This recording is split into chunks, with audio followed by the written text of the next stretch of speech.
This lecture is on the Pearson correlation. Before going any further, please make sure that you have the handout called Hypothesis Testing Using the Pearson Correlation. This kind of analysis is done when we would like to determine whether or not two continuous variables are related.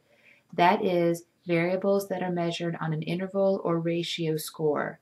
So this analysis would be most appropriate when we're talking about trying to relate two numerical variables. The question that we're going to answer using the correlation is whether or not the two variables are related, and then with our hypothesis test, whether or not the relationship is a significant one. This type of test is different from when we are trying to compare groups or when we are trying to determine whether or not one variable causes changes to another. That's not the intention of a correlation. Here we are simply trying to determine if two variables are related and whether or not that relationship is significant.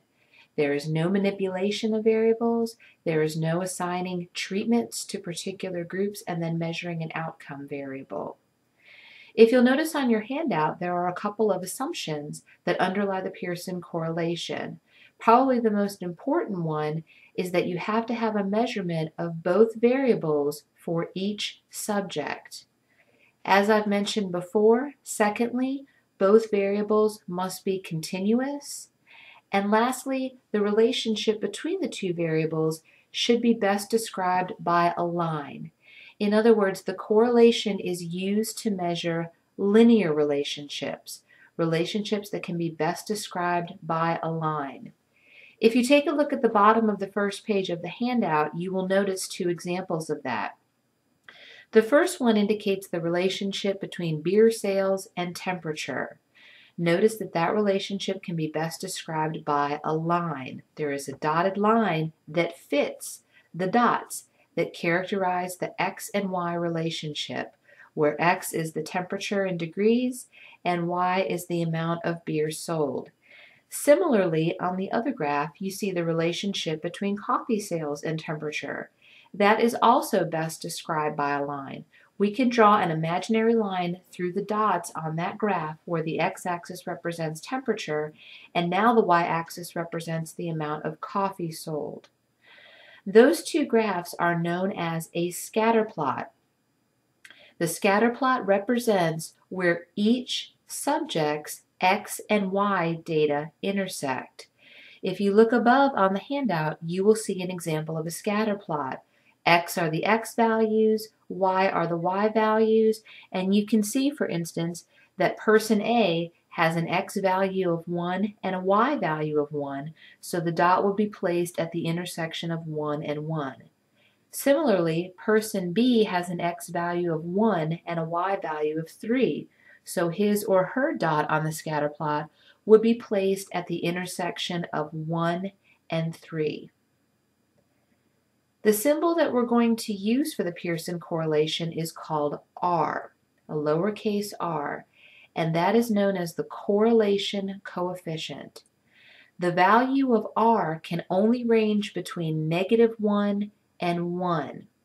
That is, the closer that R gets to 1 in either direction, the stronger the relationship is.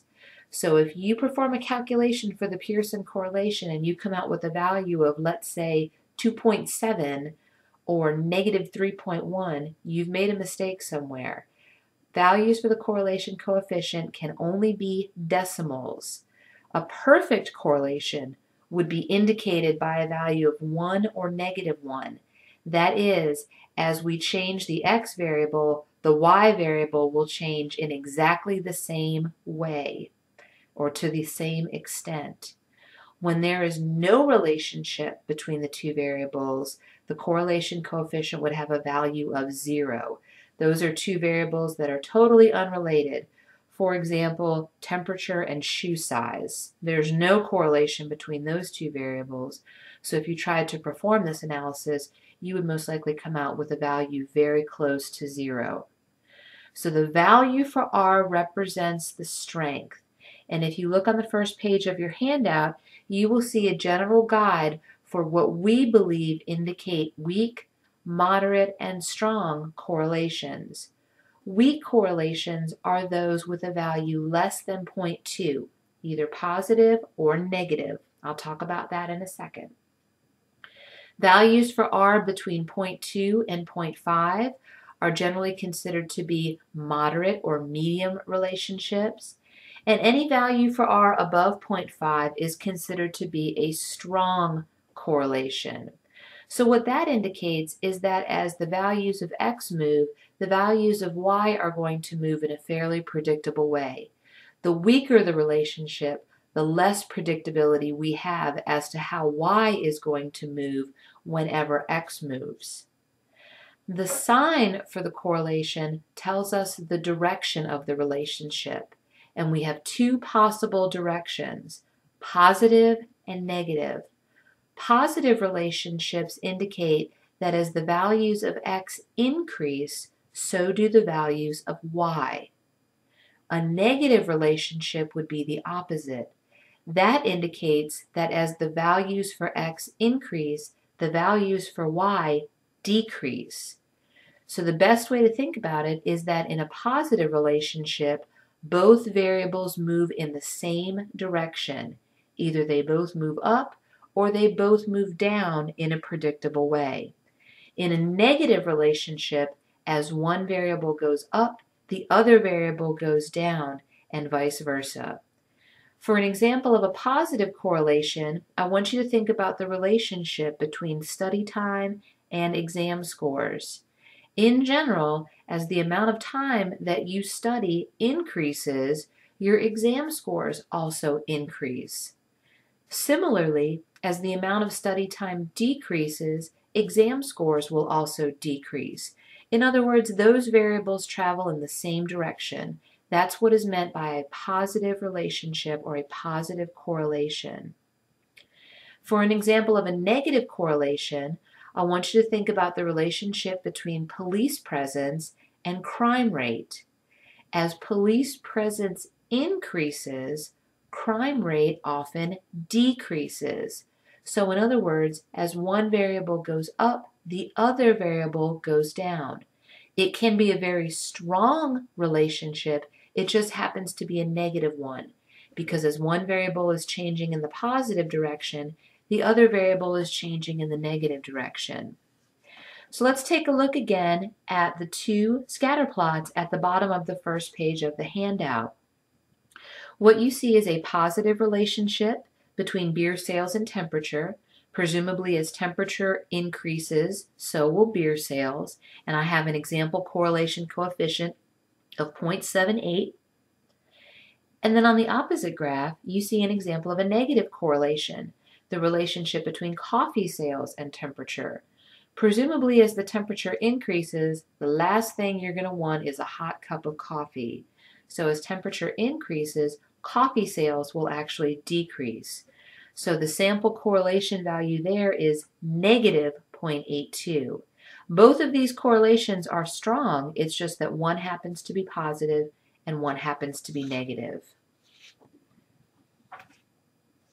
If you take a look on the next page of the handout, we're going to go through an example of how we can use the Pearson correlation to determine whether or not the relationship between two variables is significant. So on the example, a college professor claims that the scores on the first exam provide an excellent indication of how students will perform throughout the term. To test this claim, first exam scores and final grades were recorded for a sample of 8 students in an introductory psychology class. Is there a significant correlation between first exam scores and final grades, assuming alpha is 0.05? So what you see are raw data for students' first exam scores and then their corresponding final grade. So for example, the first subject received a 62 on the first exam and his or her final grade was a 74. For the second subject, the first exam score was a 73 and the final grade for that student was a 93. So if I take all 8 of those combinations and plot them, you can see over to the right that the scatter plot indicates a positive relationship. It appears that when we plot out the data, the dots are traveling up and to the right, indicating that as first exam scores increase, so are final grades expressed in percentages. When we set up our 5-step hypothesis test, the null and alternative hypothesis are going to represent what we would expect the correlation coefficient to be in the population. As a population parameter, the correlation coefficient is represented by the Greek letter rho. The Greek letter rho looks kind of like a lowercase cursive p. So that is the symbol that you see in step 1. The null hypothesis for a correlation is that there is no relationship between x and y. In this case, there is no relationship between first exam scores and final grade. So we would write the null hypothesis as rho equals 0. That is, in the population, there is no relationship between those two variables. The correlation coefficient would be 0. The alternative hypothesis would be that there is a relationship between the two variables. In the example, although the professor believes that first exam scores can predict final grades, in other words, that there is a relationship, the professor is not stipulating a particular direction of change. So this would be an example of a non-directional or two-tailed test. In this case, the alternative hypothesis is that rho is not equal to 0, simply that the correlation coefficient is an actual value. It is not 0. For future examples, however, just remember that in the alternative hypothesis, we can express directional relationships or one-tailed relationships. For example, if we believe that two variables will only be positively related, we would put greater than in the alternative hypothesis. If we expect that two variables are going to be negatively related, we would put less than in the alternative hypothesis. In step 2, we are going to determine the critical value for our correlation coefficient. In other words, what value must our obtained or our obtained correlation coefficient exceed to be declared statistically significant? For a Pearson correlation, degrees of freedom are determined by taking n minus 2, that is the number of subjects minus 2. So for this example, n minus 2 equals 8 minus 2, which is 6. If you take a look at your critical value table for the correlation coefficient, remember we are testing for two tails, in other words, a non-directional test, and alpha is 0.05. So if you look down that column for 6 degrees of freedom, you will see a critical value of 0.7067. So to 3 decimal places, that would round to 0.707. For 2 decimal places, that would round to 0.71. Because this is a non-directional test, we have to put plus or minus in front of the critical value. Thus, our correlation coefficient must exceed either positive 0.707 or, in the negative direction, negative 0.707 to be considered significant. In other words, values beyond either positive or negative 0.707 will fall into the rejection region and will be considered statistically significant. For step 3, we are going to calculate the value for the correlation coefficient. The formula for R obtained has 3 parts. 2 of those parts should seem very familiar to you. If you take a look at the handout, you are going to see sum of squares x and sum of squares y. That requires you to find the sum of squares for the x variable, which in this case is the first exam scores, and then find sum of squares y for the y variable. In this case, it would be the final grade. So that you know how to do, and if you take a look at the formulas on the handout, they should look very familiar. So what I've done is walked you through the calculations and the values for sum of squares x and sum of squares y, but please take a moment to compute them for yourself. The value for sum of squares x comes out to be 871.5. The value for sum of squares y turns out to be 1,147.5. Those two statistics will be placed in the denominator for the computation of the obtained R value. The new statistic is a new calculation that we haven't done before, and this is called the sum of products. That calculation is represented by the symbol SP. And if you look at the formula for SP, you are going to see two familiar statistics and a new unfamiliar statistic. The two familiar ones come in the second part of the formula. You see sum of x and sum of y. Those simply require you to add up the x scores, in this case, the first exam scores, and then for sum of y, simply to add up the values for the y variable, in this case, the final grade. So if you add up the first exam scores, you should come out with 626. If you add up the final grades, you should come out with 634. The first part of the formula is a new calculation. This is called the sum of x times y.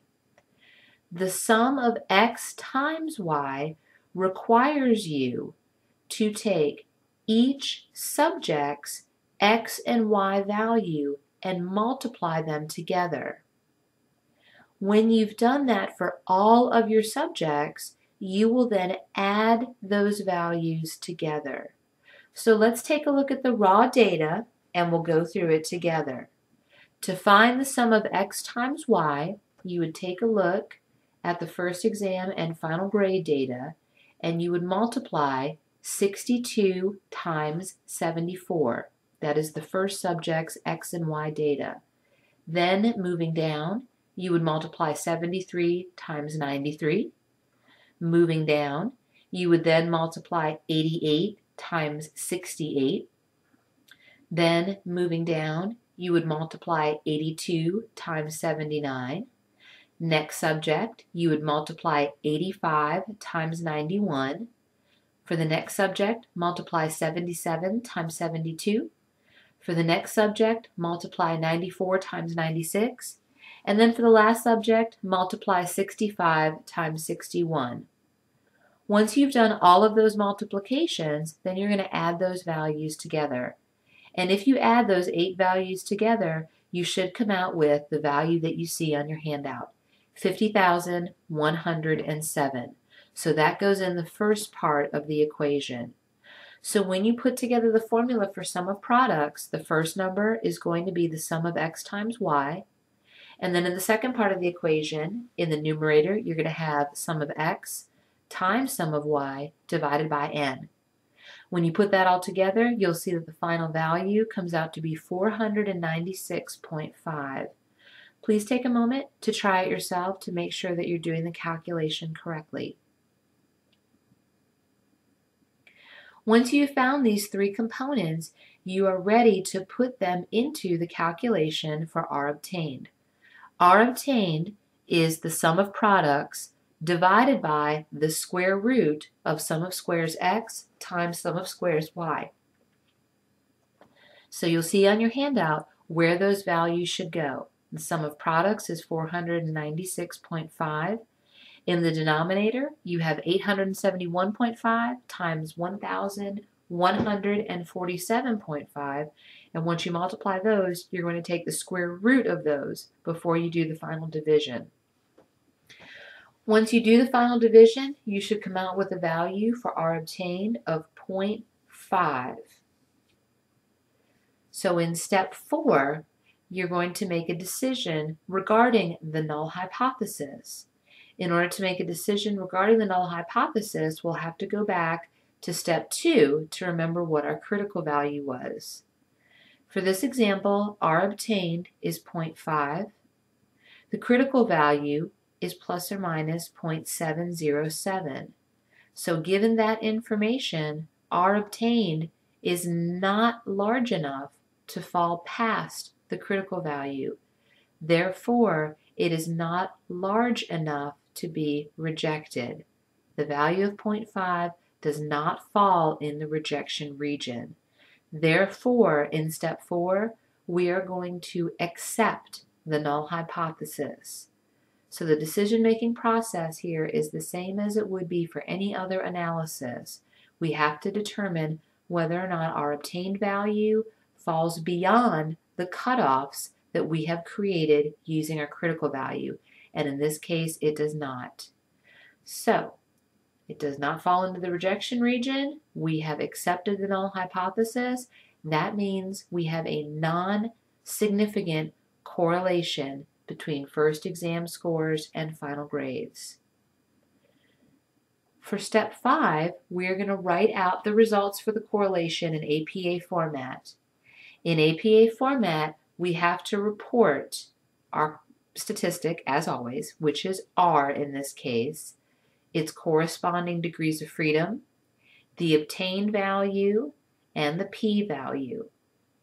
So in this particular case, there is no significant correlation between first exam scores and final grades. R with 6 degrees of freedom equals 0.5. P is greater than 0.05. And APA likes it if you indicate whether or not it was a two-tailed test. And in this case, it was. So I went ahead and wrote two tails. This was a non-directional test. So again, in step 5, you have R. You have your degrees of freedom, you have your obtained value for R, and the associated p-value. The sentence will simply reflect whether or not the relationship was significant based on the analysis. You will notice throughout this entire analysis, we have no means and no standard deviations because those are not the data that we are analyzing. We are simply analyzing whether or not a significant relationship exists between these two variables. The next item that you see on your handout is an additional statistic that we use when we are performing correlation analyses. This is known as the coefficient of determination, and it is represented by R squared. R squared represents the proportion of variability in one variable that can be accounted for, explained by, or predicted from its relationship with the other variable. So usually we are interested in determining to what extent our y variable can be predicted by its relationship with the x variable. In order to determine R squared, you simply square the value for R obtained. So in this case, we would have 0.5 squared, which comes out to be about 0.25. So what that means in sentence form is that approximately 25% of the variability in final grades can be predicted from first exam scores. So that means if I was trying to build a model for predicting students' final grades, 25% of that model is accounted for by how well you did on your first exam. That also means that there is 75% out there that is going to be predicted by other things, perhaps homework scores, perhaps attendance, perhaps some other variable that I'm not even thinking of. So although 25% of final grades can be predicted by how students do on their first exams, there is still 75% that is going to account for the rest of the grade that we haven't accounted for here. If you take a look at the rest of your handout, I want to point out some notes regarding the use of the correlation. First of all, the word correlation is used here very specifically in statistics. A correlation is used to relate two continuous variables. Often people use the word correlation interchangeably with relationship, and that's not always true. In statistics, when we say two variables are correlated, that means they have been subjected to this very specific analysis that we've just done.